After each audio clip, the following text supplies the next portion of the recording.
कि gravitational force और electrostatic force में क्या कैसे कंपेयर कर सकते हैं, दोनों का रेशियोज कैसे निकाल सकते हैं। इसमें आज हम लोग एक्सेलरेशन के बारे में भी डिस्कस करेंगे कि अगर किसी भी चार्ज पर फोर्स अप्लाई हो रहा है तो उसमें जो मूवमेंट हो रहा है और मूवमेंट की वजह से जो एक्सेलरेशन प्रोड्यूस हो रहा है वो एक्सेलरेशन कितना होगा। अगर कोई चार्ज सर्कुलर मोशन मतलब फॉलो करता है तो उस टाइम पर जो सेंट्रीपिटल फोर्स है वो कैसे बिहेव कर रहा है इलेक्ट्रोस्टैटिक फोर्स के जैसा, और वहाँ पर टाइम पीरियड क्या होगा, इन सभी चीज़ों के बारे में डिस्कस करेंगे। तो आज का क्लास एकदम कूलम्ब्स लॉ के बेसिक कॉन्सेप्ट को एकदम क्लियर कर देगा और आगे आने वाले न्यूमेरिकल्स का एकदम बेस है। ठीक है, तो आज हम लोग स्टार्ट करेंगे कूलम्ब्स लॉ का न्यूमेरिकल्स। चलो स्टार्ट करते हैं। फर्स्ट क्वेश्चन आपके स्क्रीन पर दिख रहा है, जो उसको हम लोग अच्छे तरीके से पढ़ेंगे। बहुत लंबा क्वेश्चन है, उसको अच्छे से पढ़ते हैं। ठीक है, उस पढ़ने के दौरान ही हम लोगों को आंसर वहाँ से आउटपुट निकलना शुरू हो जाएगा। चलो स्टार्ट करते हैं, क्वेश्चन पढ़ते हैं। क्वेश्चन क्या है? Coulomb's law for electrostatic force between 2 point charges. तो ध्यान देना है, इतना लाइन पढ़ने से क्या पता चला कि कूलम्ब्स लॉ जो है वो पॉइंट चार्जेस के लिए एप्लीकेबल है। And Newton's law of gravitation force between 2 stationary point masses. Gravitational force stationary, यहाँ अंडरलाइन करते जाएंगे जो वर्ड पे हम एम्फेसिस डाल रहे हैं। Both have inverse square law. Inverse square law किसको बोलते हैं हम लोग? इन्वर्स स्क्वायर लॉ किसको बोलेंगे? क्योंकि एफ ई जो है 1/4πε0 Q1 Q2 by R square होता है, जबकि एफ जी क्या होता है? G into M1 M2 by R square. ये दोनों जो है वो क्या है? F is inversely proportional to R square and F G is also inversely proportional to R square. That is known as inverse square. Clear हुआ? चलो अब फिर आगे पढ़ते हैं क्वेश्चन को। Inverse square dependence on the distance between the charges and masses. ठीक है, यहाँ से इतना बात पढ़ने से पता चला कि इलेक्ट्रोस्टैटिक फोर्स पॉइंट चार्जेस के लिए है और जबकि पॉइंट मासेस के लिए कौन सा है? Gravitational force. और दोनों कैसा है? इन्वर्स स्क्वायर लॉ है। ठीक है, between the charges and masses. ठीक है, क्लियर। पहला क्वेश्चन अब हम लोग देखते हैं। ए में है compare the strength of these forces by determining the ratio of their magnitude. अब अच्छे समझना। चलो कंपेयर करना है किस चीज का? Strength of their forces. जो फोर्सेस बोले तो यहाँ पर इलेक्ट्रोस्टैटिक फोर्स और ग्रेविटेशनल फोर्स का स्ट्रेंथ का कंपेयर करना। कंपेयर कैसे करते हैं हम लोग? रेशियो निकाल के करते हैं। मतलब सीधा सीधी कि इलेक्ट्रोस्टैटिक फोर्स निकालिए, ग्रेविटेशनल फोर्स निकालिए और उन दोनों को डिवाइड कर दीजिए, उन दोनों का रेशियो निकाल दीजिए। उससे हम लोग क्या कर सकते हैं? स्ट्रेंथ को कंपेयर कर सकते हैं। ठीक है, अब बात सवाल उठता है कि इलेक्ट्रोस्टैटिक फोर्स में आगे जब क्वेश्चन पढ़ते हैं तो पता चलता कि कुछ तो दिया होना चाहिए। तो आगे क्वेश्चन पढ़ रहे हैं फिर से। देखो फर्स्ट पार्ट में है for an electron and proton. चलो देखो, इसका मतलब है कि इलेक्ट्रॉन एंड प्रोटॉन दिया हुआ है। क्लियर। अब इन दोनों के बीच में क्या करना है? इलेक्ट्रोस्टैटिक फोर्स निकालेंगे और ग्रेविटेशनल फोर्स, दोनों का रेशियो निकाल लेंगे। चलो स्टार्ट करते हैं। एफ ई का वैल्यू कितना हो जाएगा? 1/4πε0। चार्ज ऑन ई, दोनों का वैल्यू सेम होगा। ठीक है, E इंटू ई लिख देता हूँ और दोनों के बीच का डिस्टेंस कितना है? R square. तो ये हो जाएगा 9 into 10⁻⁹ into 1.6 into 10⁻⁻19 coulomb square हो गया। ये हो गया आर स्क्वायर। तो एफ ही निकल गया यहाँ पर। इन दोनों का मास भी होगा, mass of electron, mass of proton. चलो एफ जी निकालता हूँ। जी इज इक्वल टू कितना? Mass of proton into mass of electron divided by R square. G का वैल्यू 6.67 इंटू 10⁻11 होता है, मालूम है हम लोगों को। अब 1.6 इंटू 10⁻27 होता है प्रोटॉन का मास, जबकि 9.1 इंटू 10⁻31 kg होता है डिवाइडेड बाई आर स्क्वायर। यहाँ तक क्लियर हो गया? ठीक है, अब क्या करना है? दोनों निकाल चुके हैं, अब दोनों का रेशियो। तो ये मान लो फर्स्ट इक्वेशन है, ये दूसरा इक्वेशन, दोनों का रेशियो निकालना है। तो F E by F G जब निकालेंगे तो आर स्क्वायर तो कैंसिल हो जाएगा, बच जाएगा कितना? 9 इंटू 10⁻9 1.6 इंटू 10⁻19 का स्क्वायर और divided by 6.67 into 10⁻11 into 1.6 into 10⁻27 into 9.1 into 10⁻31। Clear हुआ यहाँ तक? कैलकुलेशन करेंगे तो इसको डिवाइड करने पर ये अप्रॉक्स 2.4 इंटू 10⁻39 आ जाएगा कैलकुलेशन करने के बाद। ठीक है, तो Fe और Fg निकला, वो किसका निकला? इलेक्ट्रॉन एंड प्रोटॉन का। सही है। अब दूसरा क्वेश्चन को जब हम लोग पढ़ते हैं तो वहाँ पर लिखा हुआ है, अच्छे से देखोगे, 2 प्रोटॉन्स के बीच में निकालना है हम लोगों को। ठीक है, 2 प्रोटॉन्स दिया हुआ है, इसका कुछ चार्ज है, ये ई ले लेता हूँ, मास ऑफ प्रोटॉन, और दोनों के बीच का गैप r है। सिमिलर करेंगे, Fe/Fg डायरेक्ट कर रहा हूँ, अब कितना हो जाएगा? 1/4πε0, चार्ज हो गया E² हो गया बाई r², यहाँ हो गया G, mp का स्क्वायर कर देता हूँ क्योंकि mp मास ऑफ प्रोटॉन दोनों का डिवाइडेड बाई r², ये कैंसिल हो जाएगा, आ जाएगा कितना? E² divided by 4πε0 G into mp mass of proton का स्क्वायर। क्लियर हुआ? जब अब इन सभी का वैल्यू को पुट कर सकते हैं हम लोग, E का वैल्यू को पुट करेंगे 1.6 × 10⁻19 कूलम स्क्वायर, 1/4πε0 का वैल्यू हो जाएगा 9 × 10⁻9, ये पूरा 1 है। ठीक, G का वैल्यू पुट करेंगे 6.67 × 10⁻11। ठीक है, मास ऑफ प्रोटॉन पुट करेंगे 1.6 × 10⁻, हाँ, सबका जब वैल्यू रख देते हैं तो उस वक्त कैलकुलेशन करने के बाद हमारा आंसर जो आता है 1.3 × 10⁻36 आता रेशियो। तो यहाँ पर ये करने से फ़ायदा क्या हो रहा है? कंक्लूज़न हम लोग देखते हैं। यहाँ देखो, जब इलेक्ट्रॉन और प्रोटॉन का था तो पावर कितना है? 10⁻39, और जब 2 प्रोटॉन्स के बीच में है तो पावर कितना? 10⁻36। क्लियर? ये याद रखना हम लोगों को। क्वेश्चन का जब पार्ट बी पढ़ते हैं, कंक्लूजन निकाल रहे, ठीक है, बोल रहा है कि एक इलेक्ट्रॉन और प्रोटॉन जो है, इनका क्या निकालना है आपको? एक्सेलरेशन निकालना। तो पहले हम समझेंगे एक्सेलरेशन प्रोड्यूस क्यों हुआ। इसलिए हुआ कि इलेक्ट्रॉन और प्रोटॉन के बीच में इलेक्ट्रोस्टैटिक फोर्स अप्लाई होगा, इस पर भी फोर्स अप्लाई होगा उतना ही अमाउंट में जितना प्रोटॉन पर हो रहा है, ये तो मालूम है हम लोगों को पहले से। ठीक है, जब इस पर फोर्स अप्लाई होगा तो बॉडी मूव करेगा, तो इसके अंदर एक्सेलरेशन प्रोड्यूस होगा। तो यही पूछ रहा है कि एक्सेलरेशन ऑफ इलेक्ट्रॉन कितना होगा और एक्सेलरेशन ऑफ प्रोटॉन कितना होगा। प्रोटॉन इधर मूव करेगा, इलेक्ट्रॉन इधर। कब? जब के दोनों के बीच का डिस्टेंस कितना दिया? 1 एंगस्ट्रॉम। ये क्वेश्चन एक्सेलरेशन क्यों प्रोड्यूस हो रहा है ये पता चल गया। तो इसको करने के लिए अभी हम लोग जानते हैं न्यूटन सेकेंड लॉ को। ध्यान से देखोगे, न्यूटन सेकेंड लॉ में क्या है? Force is equal to mass into acceleration. अगर बॉडी के अंदर मास है तो उसके अंदर क्या एक्सेलरेशन प्रोड्यूस हो रहा है, तो क्या हो जाएगा formula? F is equal to ma। इतना बात समझ में आ रहा? अब यहाँ पे इलेक्ट्रोस्टैटिक फोर्स लग गया, तो इलेक्ट्रोस्टैटिक फोर्स कितना लगेगा? 1/4πε0 E² बाई अभी r²। अब वैल्यू पुट करते हैं 9 × 10⁻9 इंटू 1.6 × 10⁻19 का square divide by 1 angstrom is equal to 10⁻10 metre का स्क्वायर। ठीक है, इसको जब हम लोग कैलकुलेट करते हैं तो आएगा 2.3 × 10⁻8 न्यूटन। ठीक है, इतना है इलेक्ट्रोस्टैटिक फोर्स किसके बीच में? इलेक्ट्रॉन और प्रोटॉन। तो ये जो इलेक्ट्रोस्टैटिक फोर्स है, सही है, इसकी वजह से इसके अंदर क्या हो रहा है? एक्सेलरेशन प्रोड्यूस हो रहा। एक्सेलरेशन क्यों प्रोड्यूस हो रहा? क्योंकि इसके पास क्या है? मास है। तो यहाँ जो फोर्स अप्लाई हो रहा है वो फोर्स कौन सा है? इलेक्ट्रोस्टैटिक फोर्स वाला। तो हम लिख सकते हैं F is equal to mass into acceleration. Mass है, ये जो फोर्स अप्लाई हो रहा है इलेक्ट्रोस्टैटिक फोर्स है, उसके बाद एक्सेलरेशन प्रोड्यूस हो रहा है। तो A is equal to Fe/me। अब देखो इलेक्ट्रॉन का देख रहे तो इलेक्ट्रॉन हो गया। Fe देखो निकाल लिए हम लोग 2.3 × 10⁻8।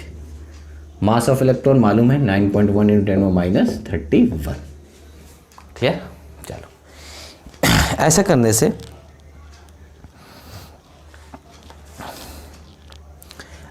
से वैल्यू जो आएगा वो आएगा 2.5 × 10⁻22 मीटर पर सेकेंड स्क्वायर। मतलब एक्सेलरेशन जो आया वो देखो कितना है? 2.5 × 10⁻22 मीटर पर सेकेंड स्क्वायर। ठीक है, चलते तो प्रोटॉन का सिमिलरली ऐसे कर सकते हैं। Force, electrostatic force is mass of proton into acceleration of proton.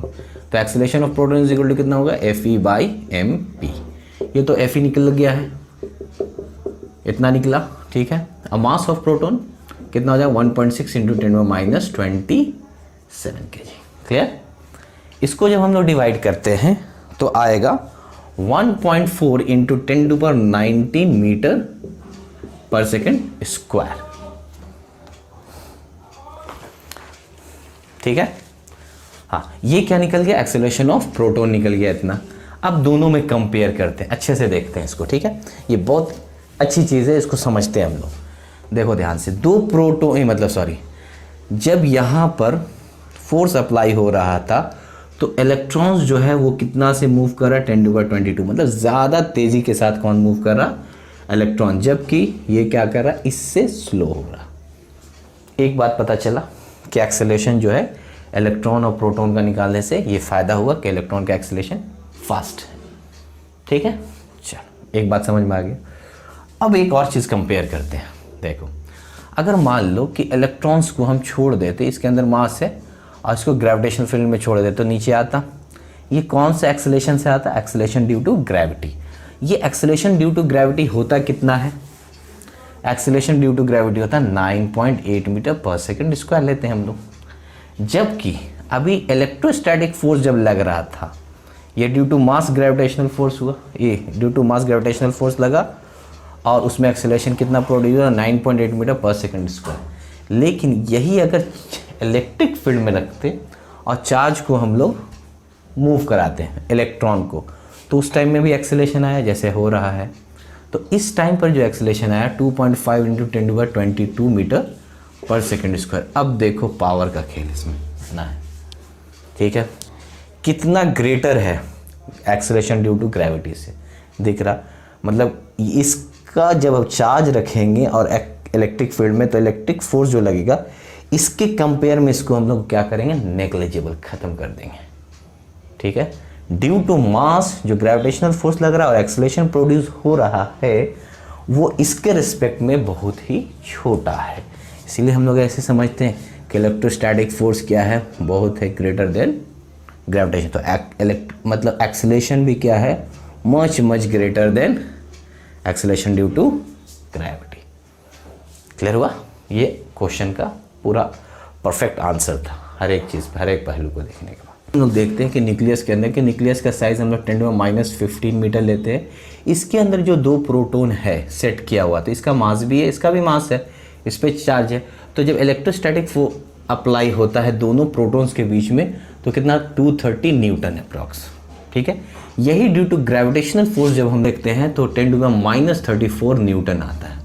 अब यहाँ से समझ में आ रहा है कि इलेक्ट्रोस्टैटिक फोर्स कितना स्ट्रॉन्गर है, ये फील हो रहा। मतलब प्रोटॉन्स जो इसके अंदर में लाई कर रहा, न्यूक्लियस के अंदर में, वहाँ इलेक्ट्रोस्टैटिक फोर्स 230 न्यूटन है, जबकि ड्यू टू ग्रेविटेशनल फोर्स 10⁻−34 बहुत ही छोटा है। क्लियर हुआ? तो हम लोग बोल सकते हैं कि electrostatic force is much greater then gravity. मतलब ज़्यादा इफेक्ट, ज़्यादा इन्फ्लुएंस जो होता है वो इलेक्ट्रोस्टैटिक फोर्स का होता है।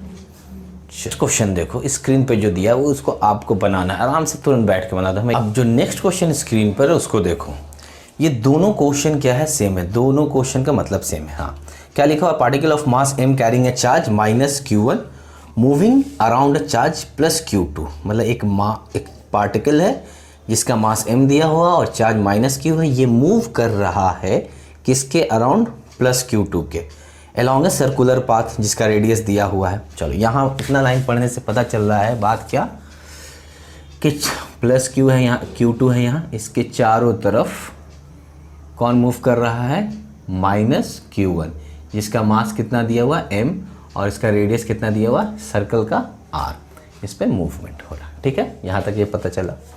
आगे देखो क्वेश्चन में दिया हुआ है प्रूव दैट, हाँ प्रूव, क्वेश्चन समझ में आ गया, -q1 है मूव कर रहा, ये हम लोग को प्रूफ करना है या फाइंड आउट करना है स्पीड।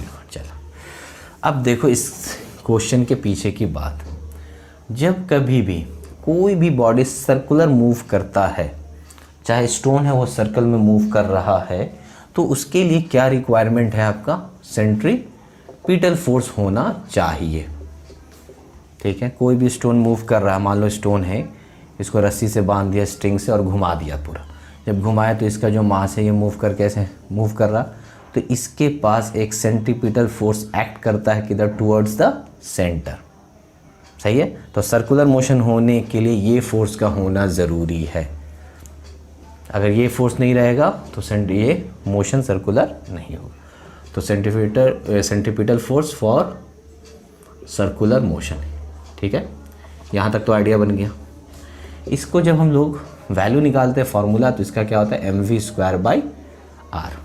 ठीक है, ये एक्चुअली है मास इंटू एक्सेलेरेशन, और एक्सेलेरेशन का वैल्यू कितना v²/r। चलो ये एफ पता चल गया। ठीक है, इसका बेस बता दिया। अब यहाँ देखो, यहाँ पर क्या हो रहा है कि -q और +q2, ये क्या होगा, फोर्स अप्लाई होगा। तो ये जो फोर्स अप्लाई हो रहा है वो कैसा फोर्स हो रहा है, electrostatic force, minus plus electrostatic force होगा। और ये जो इलेक्ट्रोस्टैटिक फोर्स है वो बिहेव कैसा कर रहा, सेंट्रीपिटल। क्यों, क्योंकि एक्ट कर रहा है और ये चारों तरफ इसका मोशन भी हो रहा है, सर्कुलर मोशन। और सर्कुलर मोशन के लिए कौन सा फोर्स का रिक्वायरमेंट होता है, सेंट्रीपिटल फोर्स। तो F E behaves as a centripetal force. तो हम लोग लिख सकते हैं कि एफी जो है वो किसके बराबर है, एफसी के बराबर। कोई दिक्कत नहीं। चलो अब एफी का जो वैल्यू है वो हम लोग रखेंगे 1/4πε0। अब बताओ चार्ज कितना हुआ, Q1 Q2 by radius r²। और इसका फॉर्मूला भी हम लोग देखें mv²/r। अब हम लोग बात करते हैं थोड़ा सा टाइम पीरियड का। इसको अभी थोड़ा सा रोक देते हैं, टाइम पीरियड का बात करते हैं एकदम बेसिक से। टाइम पीरियड क्या होता है कि एक रिवोल्यूशन को पूरा करने में, एक रिवोल्यूशन, एक साइकिल, मान लो यहाँ से स्टार्ट हुआ पार्टिकल, यहीं पर फिर आया, तो जितना टाइम लगा उसको बोलते हैं टाइम पीरियड। ये पता चल गया। सिंपल सा फॉर्मूला, हमेशा बहुत जगह पर आएगा, अच्छे से देखोगे। S = v2 होता है, डिस्टेंस = स्पीड इंटू टाइम। तो देखो ध्यान से, अगर ये सर्कुलर मोशन है तो ये क्या है, इसका लेंथ है, डिस्टेंस कवर करता है। और डिस्टेंस किसके बराबर है, 2πr, सर्कमफ्रेंस के बराबर। तो डिस्टेंस के लिए 2πr ले लिया, वेलोसिटी v है। और जब एक रिवोल्यूशन करेगा तब के लिए लिया है, कितना हो गया, t। तो स्मॉल t कैपिटल T हो गया, क्यों, एक रिवोल्यूशन के लिए। ये वेलोसिटी हो गया। और ये पूरा सर्कल मूव करेगा तो कितना होगा, 2πr। अभी हम पूछते हैं कि अच्छा नहीं, हाफ कर रहा है कवर, तो यहाँ कितना हो जाता है, πr v। और ये क्या हो जाता है, t/2 हो जाता। ठीक है, तो हम लोगों को टाइम पीरियड निकालना है। तो टाइम पीरियड मतलब t = कितना आ गया, 2πr/v। तो ये फॉर्मूला हम लोग के पास मिल गया। हमको वेलोसिटी चाहिए ही चाहिए, बिना वेलोसिटी का काम नहीं होगा। तो वेलोसिटी निकालना पड़ेगा इस पॉइंट पोजीशन पर। अब हमारे पास इक्वेशन है जो, वहाँ पर चलते हैं। इतना तक बात समझ में आया, ये याद रखना एकदम बढ़िया से। तो चलो v तो चाहिए हम लोग को, तो v के लिए अब यहाँ जाएंगे। इस इक्वेशन में देखो ये कैंसिल हो जाएगा। v² जब निकालने जाएंगे तो कितना आ जाएगा आपका, Q1 Q2 बाई 4πε0। और कितना हो जाएगा, ये r, और यहाँ आ गया m, क्रॉस मल्टीप्लाई हो गया। ठीक है, कोई दिक्कत नहीं। टाइम पीरियड चाहिए तो v चाहिए हमको। अब देखो ध्यान से, यहाँ है कितना, v² है। तो थोड़ा सा हम टेक्निक यूज़ करते हैं। v = कितना होगा, 2πr/t लिख सकते हैं। और दोनों साइड स्क्वायर करते हैं तो कितना हो जाएगा, 4πr² बाई 4π²। ठीक है, और ये होगा t²। आसानी होगा, ठीक है, करने में। तो v² का टोटल वैल्यू रख देते हैं, Q1 Q2 बाई 4πε0 rm। ठीक है, 4π² r²/t²। तब देखो ध्यान से, t² = कितना आ गया, अब क्रॉस मल्टीप्लाई करो, 16π³ r³m, क्रॉस मल्टीप्लाई कर दी। ठीक है, डिवाइडेड बाई कितना लिख दिया, Q1 Q2। चाहिए क्या, टाइम पीरियड। तो 16π³ r³ बाई Q1 Q2 का रूट हो जाएगा। प्रूफ हो गया। ठीक है, इस टाइप का जो न्यूमेरिकल्स है उसमें क्या होने वाला वो देखते हैं। हम लोग ऑलरेडी पहले वाले पार्ट में मीडियम चेंजेस होने की वजह से फोर्सेस को देख चुके हैं कि मीडियम में जब भी होता है तो F0 क्या हो जाता है, K हो जाता है, K से डिक्रीज कर जाता है। यहाँ पर के न्यूमेरिकल्स में क्या चेंजेस है ध्यान से देखते हैं।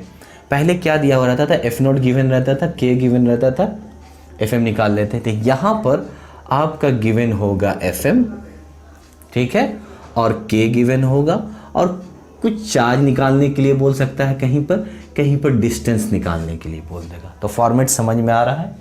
चलो क्वेश्चन पर क्वेश्चन है, उसको अच्छे तरीके से पढ़ते हैं और समझते हैं कि इसके अंदर क्या दिया हुआ और क्या निकालना है। देखो क्या दिया हुआ है, 2 identical metal spheres having equal and similar charge repel each other, मतलब दोनों पर चार्ज दिया हुआ Q मान लो, ठीक है। With a force of 103 Newton. इतना तक रुकना नहीं, उसको पढ़ते चले जाना, रुक जाओगे तो दिक्कत हो जाएगा। ऐसा लगेगा कि क्यू रखा हुआ, दोनों के बीच का डिस्टेंस आ रहा है, उस वक्त फोर्स लग रहा है, लेकिन आगे लिखा हुआ है उसको पढ़ो। When they are placed 10 centimetre apart in a medium of dielectric 5 determine the charge on each. चलो अब इस क्वेश्चन को समझते हैं। दो स्फेयर दिया हुआ है, दोनों पे चार्ज सिमिलर है, क्यों बोल रहा है कि दोनों के बीच का डिस्टेंस कितना है, 10 सेंटीमीटर पर जब है, और इसको जिस मीडियम में रखा गया है उसका डाई इलेक्ट्रिक कॉन्स्टेंट जो दिया हुआ है वो गिवन है। डाई इलेक्ट्रिक कॉन्स्टेंट कितना दिया हुआ है, 5 दिया हुआ है। ठीक है, ये क्लियर हुआ। मीडियम का डाई इलेक्ट्रिक कॉन्स्टेंट 5 दिया हुआ, और इस वक्त फोर्स दिया हुआ, मतलब FM दिया हुआ। जब मीडियम का डाई इलेक्ट्रिक कॉन्स्टेंट K था, वहाँ रखने पर दिया हुआ 103 न्यूटन। क्वेश्चन को अगर समझोगे नहीं तो नहीं बन पाएगा। ठीक है, अब पूछ रहा है कि कितना चार्ज होगा दोनों पर, आराम से निकालेंगे। देखो ध्यान से, FM का वैल्यू कितना होता है, F0/K। देखो फार्मूला, F0 अगर एयर में होता है तो 1/4πε0 Q²/R², 10 × 10⁻² का स्क्वायर कर देते हैं, डिवाइडेड बाई कितना ले लेते हैं, 5। वैल्यू को पुट कर दे, ये गिवन है आपका 103, इंटू क्रॉस मल्टीप्लाई कर दे 5 हो जाएगा, इसका वैल्यू रख दे 9 × 10⁻9 हो जाएगा, ये Q² हो गया। और इधर जब हम लोग करेंगे तो इधर में मल्टीप्लाई कर देते हैं इसको। ठीक है, क्रॉस मल्टीप्लाई, तो यहाँ जब करेंगे तो कितना आ जाएगा, -1, और इधर हो गया -2। क्लियर हुआ। तो Q² जब निकालने जाएंगे तो कितना आएगा, 115 इंटू 10⁻², ठीक है, डिवाइडेड बाई 9 इंटू 10⁻9। तो कितना आ गया, देखो 515 डिवाइडेड बाई 9 इंटू 10⁻11। अब जब हम इसको कैलकुलेट करते हैं तो 23.9 इंटू 10⁻6 कूलम आएगा। ठीक है, कैलकुलेट करने के बाद ये निकल गया आपका, Q निकल गया, स्क्वायर था, कोई दिक्कत नहीं यहाँ तक। तो मैशन में देखेंगे हम लोग, इसको पढ़ते हैं। ठीक है, समझ में आएगी बात। चलो क्या बोला, 2 point charges placed at A distance R। दो चार्ज है R डिस्टेंस पर, कहाँ पर, एयर में। कितना फोर्स लग रहा है, F on each other. At what distance will these charges experience, मतलब एट व्हाट डिस्टेंस का मतलब क्या बोल रहा, R' निकालने के लिए। ठीक है, will these charges experience the same force F in a medium of dielectric constant K। जब डाइलेक्ट्रिक कांस्टेंट बीच में कितना था, K था, तब के लिए। हाँ चलो अब क्वेश्चन को हम लोग समझते हैं। इसमें क्या लिखा हुआ, 2 पॉइंट चार्जेस है, मान लो Q1 और Q2, दोनों के बीच का डिस्टेंस R है, तब फोर्स कितना लग रहा है, F, और ये कैसा था, मीडियम, यहाँ पर एयर। अभी बोल रहा है कि इन्हीं दो चार्जेस के बीच में कितना डिस्टेंस पर रखा जाए, मतलब R', यही पूछना चाह रहा। जब मीडियम क्या है, यहाँ पर मीडियम है जिसका डाइलेक्ट्रिक कांस्टेंट कितना दिया हुआ है, K, मतलब यहाँ पर जो फोर्स लग रहा है वो तो FM लगेगा, ये क्लियर है। ठीक है, मीडियम के लिए। और क्वेश्चन में एक बहुत इंटरेस्टिंग चीज़ दिया हुआ गिवन, कि दोनों जो फोर्स है वो क्या है, इक्वल है, बराबर लग रहा। पढ़ने से यही एहसास होता है। दो चार्जेस था, दोनों के बीच का R डिस्टेंस, एयर में तो फोर्स F लग रहा। पूछ रहा कितना डिस्टेंस पे रखा जाए डाई इलेक्ट्रिक मीडियम जब है, जो फोर्स लग रहा है FM इसके बराबर हो जाए। ठीक है, तो निकालना क्या है, R'। तो F is equal to 1/4πε0 Q1 Q2 by कितना हो जाएगा, R²। जबकि FM का वैल्यू जब रखने जाते हैं तो FM बराबर क्या हो जाएगा, F/K। चलो रखो, 1/4πε0 Q1 Q2 बाई, अब कितना हो जाएगा, R' का स्क्वायर हो जाएगा, डिवाइडेड बाई कितना, K। क्लियर है, यहाँ पर कोई दिक्कत नहीं। और दोनों क्या है, इक्वल है, इक्वल कर देते हैं। तो 1/4πε0 Q1 Q2 बाई R² हो गया, F के जगह पे रख दिए। ठीक है, और यहाँ पे कितना हो जाएगा, 1/4πε0 Q1 Q2 बाई R' का स्क्वायर इंटू कितना हो जाएगा, K। ये तो पूरा कैंसिल हो गया, बच गया कितना वो देखते हैं, 1/R², 1/R²। तो इसको लिख सकते हैं R² = R' into K। R' पूछ रहा था तो R²/K हो गया, R' पूछेगा तो पूरा रूट चढ़ेगा इस पर, तो ये R हो जाएगा, यहाँ पे √K। कितने डिस्टेंस पे रखना पड़ेगा, r/√k पे। ठीक है, समझ में आया।